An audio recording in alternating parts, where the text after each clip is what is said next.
ನಗೆ ಹಬ್ಬ ವಿಶೇಷ ಕಾರ್ಯಕ್ರಮಕ್ಕೆ ಸ್ವಾಗತ. ನಾನು ಪ್ರತಿಮಾ.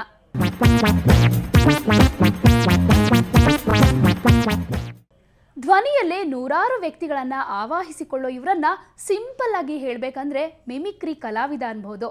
ತಾವು ನಗ್ದೇನೆ ಬೇರೆಯವರನ್ನ ನಗಿಸ್ತಾರೆ. ನಾವು ಹೇಳ್ತಾ ಇರೋದು ಮಿಮಿಕ್ರಿ ದಯಾನಂದ ಅವರ ಬಗ್ಗೆ. ಹಾಗಾದ್ರೆ ಒಂದಷ್ಟು ಮಜವಾಗಿರೋ ಜೋಕ್ಸ್ಗಳನ್ನ ಕೇಳ್ಕೊಂಡು ಬರೋಣ ಬನ್ನಿ. ಕುರ್ಚಿಯಂತೆ ಓಹನಿ ಕುರ್ಚಿಯ ನಿನ್ನ ಮೇಲೆ ಕುಂತಾಗ ಎಲ್ಲ ಲೋಚಬಹುದ.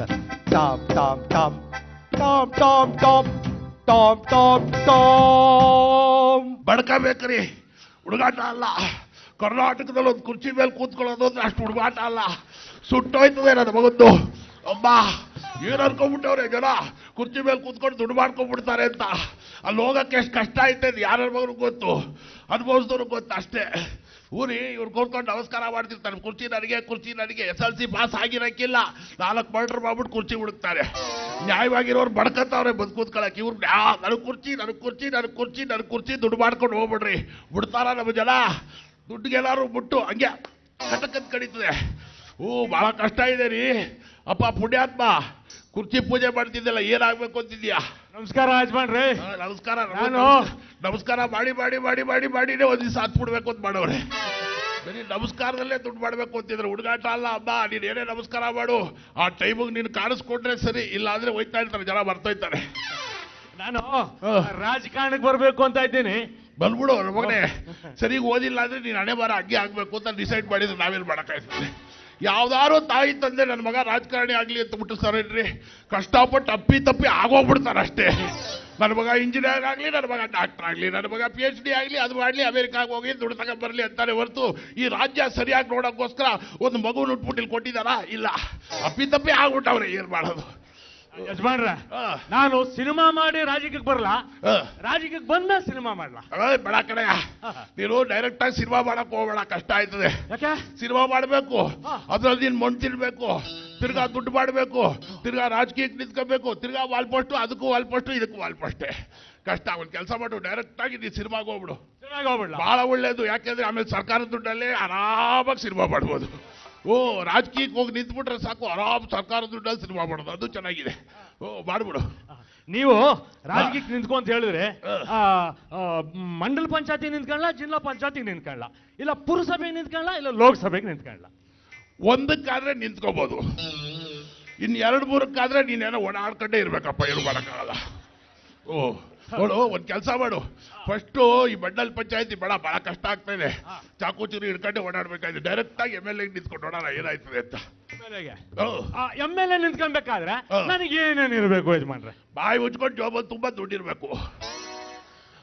ಕಲರ್ ವಾಲ್ ಪೋಸ್ಟ್ ಎಲ್ಲಿ ಹಾಕಿಸ್ಬೇಕು, ಎಷ್ಟು ಹಾಕಿಸ್ಬೇಕು ಅಂತ ಲೆಕ್ಕಾಚಾರ ಮೊದಲೇ ಗೊತ್ತಿರಬೇಕು. ಯಾರಾದ್ರೂ ಉಗಿದ್ರೆ ಉಗಿಸ್ಕೊಳ್ಳೋಷ್ಟು ಶಕ್ತಿ ಇರಬೇಕು. ಆಮೇಲೆ ವಾಪಸ್ ಉಗಿಯೋ ಐಡಿಯಾ ಇರಬೇಕು. ಆಮೇಲೆ ಏನ್ ಮಾಡ್ಬೇಕು, ಓದಿರ್ಬಾರ್ದು ನೀನು. ಅದು ಬಹಳ ಮುಖ್ಯ. ಆಮೇಲೆ ಏನ್ ಮಾಡ್ಬೇಕು, ಇಷ್ಟೆಲ್ಲ ಆದ್ಮೇಲೆ ಆಯಾ ಏರಿಯಾಗ ಹೋಗ್ಬೇಕು. ಹೊಸ ಟೈಪಲ್ಲಿ ಹಂಚೋದಿದೆ ನಮ್ಮ ಮಗನೇ, ಅದು ಕಲ್ತ್ಕೋ, ಇದ್ರೆ ಹಾಳಾಗಿ ಹೋಗ್ತೀಯ ನನ್ನ ಮಗನೇ. ಯಾವನಾರು ಬ್ರೋಕರ್ ಕೈಯಲ್ಲಿ ದುಡ್ಡು ಕೊಟ್ಬಿಟ್ಟು ಹಂಚ್ಬಿಡು ಅಂದ್ರೆ ಅವ್ನು ಹಂಚೋದೆಲ್ಲ ಇಟ್ಕೊಂಡು ಕೂತ್ಬಿಡ್ತೀಯ, ನೀನು ಮನೆಗೆ ಹೋಗ್ಬಿಡ್ತೀಯ.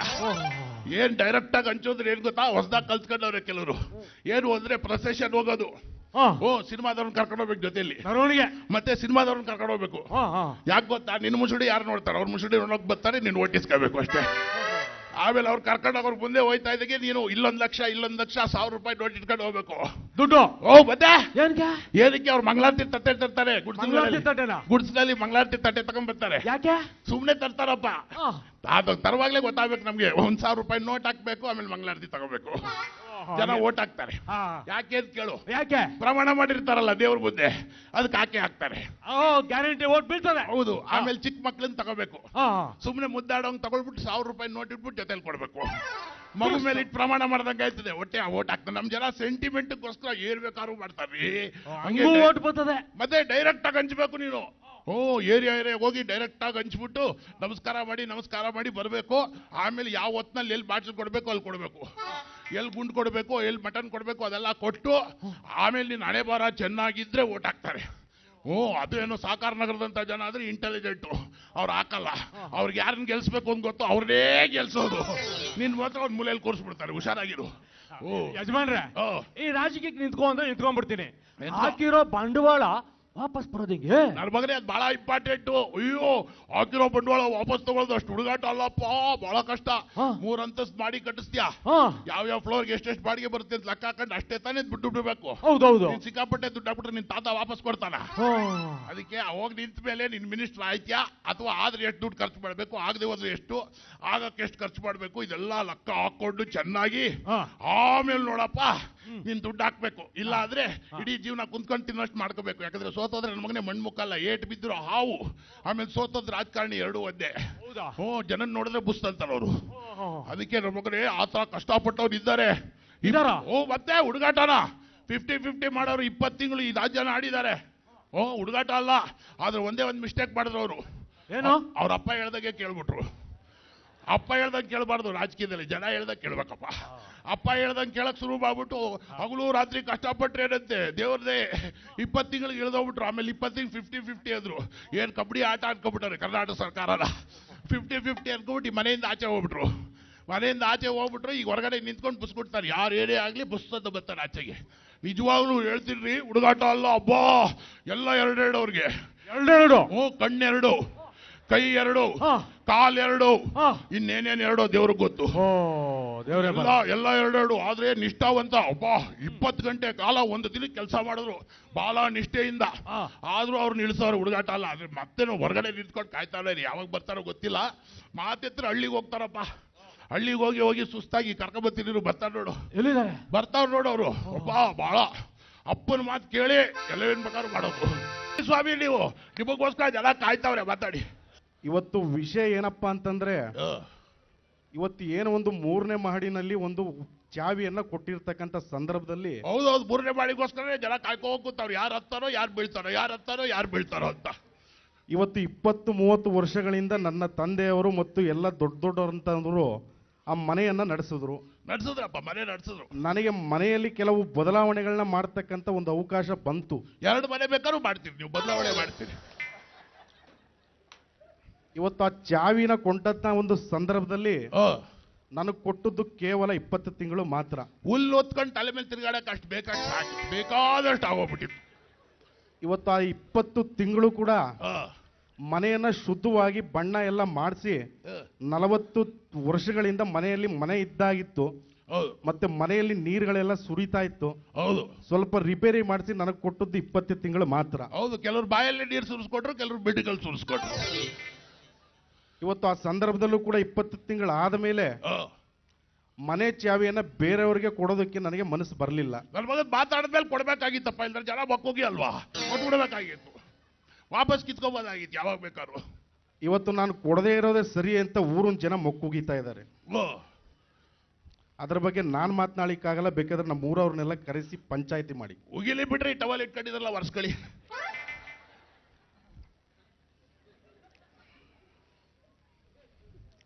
ಇವತ್ತು ಸ್ವಲ್ಪ ಬಿಸಿಲು ಜಾಸ್ತಿ ಇರೋದ್ರಿಂದ ಒರೆಸ್ಕೊಳ್ತಾ ಇದ್ದೇನೆ ಹೊರತು ತಾವು ಹೇಳದಂತ ಮಾತುಗಳನ್ನ ಅಂತ. ಹೌದು ಹೌದು ಹೌದು. ಸದಾ ನಮ್ದು ಸ್ವಲ್ಪ ಬೆವರ್ತಾ ಇರ್ತಕ್ಕಂಥದ್ರಿಂದ ತಾವು ತಪ್ಪಾಗಿ ಭಾವಿಸಬಾರ್ದು ಅಂತ ಈ ಹೌದು, ಸಂದರ್ಭದಲ್ಲಿ ಜನನೇ ಹೇಳ್ತಾ ಬೆವರು ಅಂತ ಕೆಲಸ ತಂದಿಟ್ಟವ್ರಲ್ಲಿ. ಇವತ್ತು ಆದ್ರಿಂದ 20 ತಿಂಗಳಾದ ಮೇಲೆ ನನ್ನ ಹೊರ ಓಡಿಸಿದ್ದೀರಾ. ಇವತ್ತು ಮತ್ತೆ ನಾನು ಆ ಮನೆಯನ್ನ ಚೆನ್ನಾಗಿ ಇಟ್ಕೊಳ್ತೇನೆ ಅಂತ ಒಂದು ಭರವಸೆಯನ್ನು ಕೊಡ್ತಾ ಇದ್ದೇನೆ. ನೋಡ್ರಿ, ಭರವಸೆ ಕೊಡಕ್ಕೆ ನೀವಿರೋದು, ನಾವು ತೋಡ್ಕೊಂಡು ಕಾಯ್ಕೊಂಡಿರ್ತೀವಿ. ಅದಕ್ಕೋಸ್ಕರ ಆ ಭರವಸೆನ ಈಡೇರಿಸೋದು ಬಿಡೋದು ಜನಕ್ಕೆ ಬಿಟ್ಟದ್ದು. ಆ, ಅದರಿಂದ ಅದಾದ ಮೇಲೆ ಆ ಮನೆಯಲ್ಲಿ ಏನೆಲ್ಲ ನಡೀತಾ ಇದೆ ಅಂತ ತಮಗ್ ಗೊತ್ತು. ಹೌದು.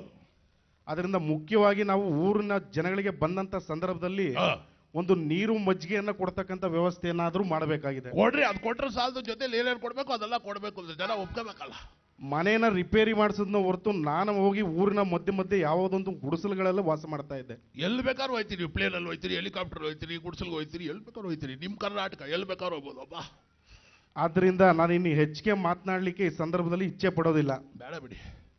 ದಯವಿಟ್ಟು ಮತ್ತೊಮ್ಮೆ ಏನಾದರೂ ಆ ಒಂದು ಅವಕಾಶ ಬಂದ್ರೆ ಆ, ಮನೆಯ 3 ಮಹಡಿಯನ್ನ ಸ್ವಚ್ಛಗೊಳಿಸಿ ಆ, ಉತ್ತಮವಾಗಿ ಇಟ್ಕೊಳ್ತೀನಿ ಅಂತ ತಮ್ಮ ಮುಂದೆ ನಾನು ಆಣೆ ಮಾಡಿ ಹೇಳ್ತಾ ಇದ್ದೇನೆ. ಆ.